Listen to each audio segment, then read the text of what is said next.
देखते हैं तो यहाँ पर हमें ब्लाइंड स्पॉट मिरर मिलता है, लेकिन आपको इंडिकेटर की प्लेसमेंट साइड मिरर पर नहीं मिलेगी, ये आपको फेंडर पर ही देखने के लिए मिलने वाली है। रियर कंट्रोल्स आपको मिल जाते हैं, क्रूज कंट्रोल दिए जाते हैं, मल्टीमीडिया से जुड़े सभी कंट्रोल्स मिल जाते हैं। इसके अलावा MID के लिए भी कंट्रोल्स यहीं पर दिए गए हैं। अब देखेंगे मीटर को तो यहाँ पर हमें डिजिटल मीटर देखने के लिए मिलता है। बीच में बड़ी सी स्क्रीन मिलती है जहाँ पर आप इसमें ट्रिप मीटर, ओडोमीटर सभी देख सकते हैं। एडास के सभी फंक्शंस आपको यहीं पर शो कर देते हैं। अगर कोई गाड़ी आगे चल रही है तो वो भी आपको मीटर में ही शो हो जाती है।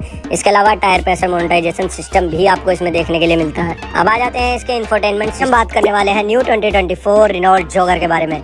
ये रेनॉल्ट की एक 7 सीटर MPV कार है और इसी के साथ ये मोस्ट अफोर्डेबल कार रहने वाली है इंडिया के अंदर, जो कि एक 7 सीटर कार होने वाली है। मोस्ट अफोर्डेबल होने के बावजूद भी इसमें हमें ADAS, blind spot mirror, reverse parking camera जैसे शानदार फीचर देखने के लिए मिल जाते हैं। इसी के साथ बात करें इंजन की तो इसमें हमें टर्बो, हाइब्रिड और LPG का भी ऑप्शन देखने के लिए मिल जाता है। रेनॉल्ट ने इसकी launching date, price, features, specification सभी चीजें ऑफिशियली अनाउंस कर दी है। तो आज हम सभी चीजों के बारे में बात करेंगे, तो वीडियो में लास्ट तक जरूर बने रहें। सबसे पहले बात कर लेते हैं कार की डायमेंशंस के बारे में। यहाँ पर हम देखेंगे लेंथ इसकी रहने वाली है 4547 mm, विड्थ इसकी होने वाली है 2007 mm की, हाइट यहाँ पर देखते हैं तो 1691 mm की आपको मिलती है और ग्राउंड क्लियरेंस मिलता है 159 mm का। अगर हम इसे कंपेयर करते हैं इसी के सेगमेंट की कार एर्टिगा से, तो आप देखेंगे आपको लेंथ, विड्थ, हाइट सभी चीजें एर्टिगा से ज्यादा मिलती हैं। तो ऑब्वियस सी बात है कि आपको इसके अंदर स्पेस भी ज्यादा ही देखने के लिए मिलेगा एज कम्पेयर टू एर्टिगा। अब बात कर लेते हैं कार की फ्रंट प्रोफाइल के बारे में। तो यहाँ पर हेडलैम्प्स हम अगर देखते हैं तो यहाँ पर आपको LED रिफ्लेक्टर बेस हेडलैम्प्स मिलने वाले हैं।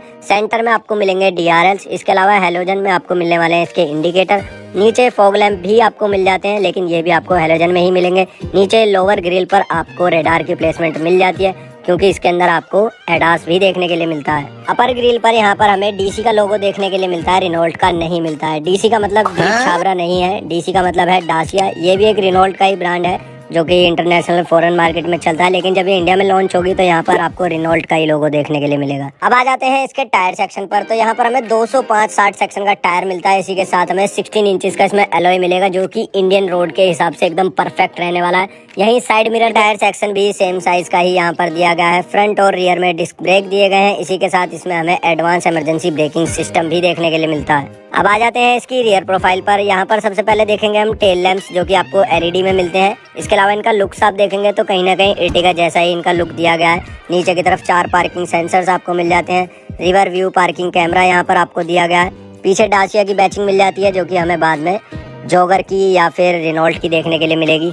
अब देखेंगे इसकी रूफ को, तो यहाँ पर हमें रूफ रेल्स जरूर मिल जाती हैं, लेकिन कोई भी हमें सनरूफ का ऑप्शन यहाँ पर देखने के लिए नहीं मिलता है। इसी के साथ शार्प पिन एंटीना भी हमें यहाँ पर दिया जाता है। अब आ जाते हैं इंटीरियर की तरफ। तो सबसे पहले देखेंगे हम इसकी फर्स्ट रो को। तो यहाँ पर स्टीयरिंग से शुरुआत करते हैं। स्टीयरिंग माउंटेड कंट्रोल की तरफ तो यहाँ पर हमें 8 इंचेस का इंफोटेनमेंट सिस्टम देखने के लिए मिलता है, जिसमें हमें एंड्रॉइड ऑटो, एप्पल कारप्ले सभी चीजें मिल जाती हैं। लेकिन दुख की बात यह है कि हमें वायरलेस नहीं मिलता है। यहाँ पर USB से कनेक्ट करके ही आप एंड्रॉइड ऑटो और एप्पल कारप्ले इसमें चला पाएंगे।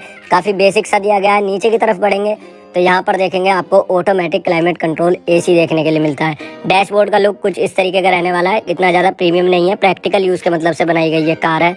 अब आ जाते हैं इसकी सेकंड रो और थर्ड रो की तरफ। तो अगर आप इन दोनों रोज को फोल्ड कर देते हैं तो यहाँ पर आपके लेटने के लिए काफ़ी ज़्यादा जगह मिल जाती है। अगर आप कैंपिंग किट इसके अंदर इंस्टॉल कर देते हैं तो उसके बाद में आप इसमें अच्छी खासी कैंपिंग कर सकते हैं। 2 जने आराम से इसके अंदर लेट सकते हैं, क्योंकि इस गाड़ी की लेंथ जो है वो कहीं ना कहीं बहुत ही ज़्यादा है।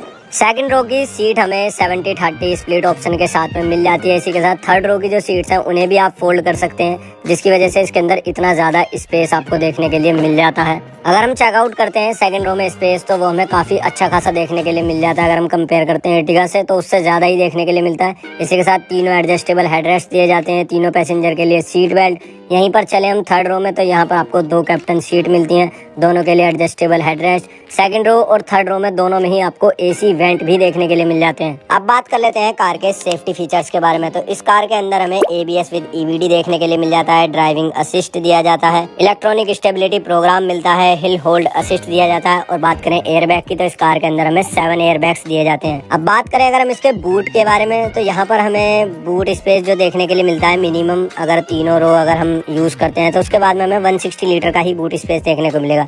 लेकिन अगर हम इसके मैक्सिमम बूट स्पेस की बात करें तो वो हमें 2085 लीटर का देखने के लिए मिलता है, जो कि सच में मैसिव है।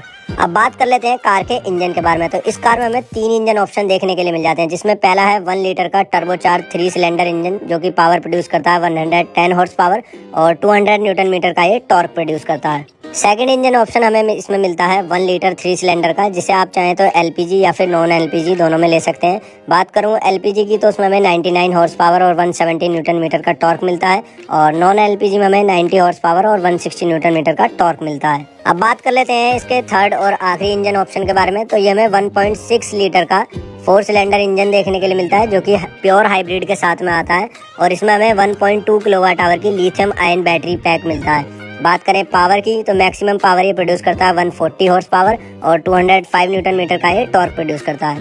कार में हमें कोई भी ऑटोमेटिक का ऑप्शन नहीं मिलता है, आपको मैनुअल का ही ऑप्शन देखने के लिए मिलने वाला है। अब बात कर लेते हैं कार के माइलेज के बारे में। तो सबसे पहली बात तो ये है कि गाड़ी आपको फ्रंट व्हील ड्राइव ऑप्शन के साथ में मिलती है, 50 लीटर की फ्यूल टैंक कैपेसिटी मिलती है। अगर आप इसका टर्बो वेरिएंट लेते हैं तो उसमें आपको माइलेज मिलने वाला है 23 से 24 किलोमीटर पर लीटर का। एलपीजी के साथ में अगर आप जाते हैं तो वहाँ पर आपको 26-27 किलोमीटर पर लीटर का एवरेज मिलेगा।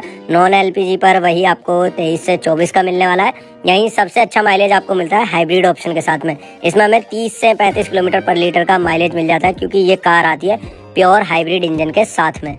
अब बात कर लेते हैं इस कार की प्राइस के बारे में। वैसे तो रेनॉल्ट ने ऑफिशियली इसके प्राइस अनाउंस नहीं किए हैं, लेकिन जो इसके एक्सपेक्टेड प्राइस रहने वाले हैं इंडिया के अंदर, वो बेस मॉडल के प्राइस होने वाले हैं 7 से 8 लाख, और बात करें टॉप वेरिएंट की तो वो आपको पड़ने वाले हैं सिर्फ 12 से 13 लाख रुपए। तो इस प्राइस रेंज में भी इस फीचर्स के साथ में ये कार बिल्कुल भी बुरी नहीं है। अगर आप इसे कंपेयर करते हैं इंडिया की एर्टिगा के साथ में, तो उसके हिसाब से तो ये बहुत ही बढ़िया और वैल्यू फॉर मनी रहने वाली है।